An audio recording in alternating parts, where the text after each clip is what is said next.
வணக்கம். உங்களுக்காக வைத்தியர் கனகமாரியப்பன். இன்றைய நோய்க்கான தீர்வு. நம்ம பல்லுல உள்ள கரையில தீர்க்கக்கூடிய அதேமாரி பல்லோட அ மெழுமெழுப்பு தன்மையை கூட்டக்கூடிய மருந்து, இழுறுகளில் உள்ள வலியை போக்கக்கூடிய மருந்து.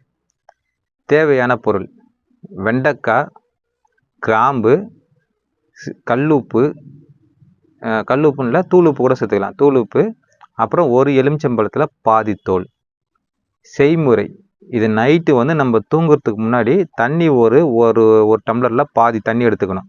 அந்த தண்ணியில் ஒரே ஒரு வெண்டைக்காவை கீறி அந்த தண்ணிக்குள்ளே போட்டுடணும்.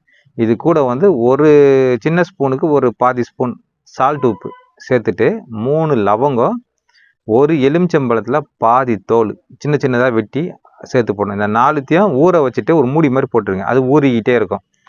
இதை செய்முறை: காலையில் எந்திரிச்ச உடனே அதை வடிகட்டிட்டு அந்த தண்ணியில், அதாவது நம்ம அந்த தண்ணியை வடிகட்டி எடுத்துட்டு நம்ம நார்மல் தண்ணியில், உப்பு தண்ணியில் எதுனாலும் சரி, முதல்ல வாய் கொப்பிச்சிடணும். வாய் கொப்பிச்ச பிறகு நம்ம பேஸ்ட்டை வச்சு ப்ரஷ் பண்ணுறதுக்கு முன்னாடி பேஸ்ட்டை வச்சு ப்ரஷ் பண்ணுற மாதிரி அந்த தண்ணியை, நம்ம ஊற வச்ச தண்ணியை தொட்டு தொட்டு எல்லா பல்லுலேயும் நல்லா நல்லா ஃபுல்லாக தேய்க்கணும்.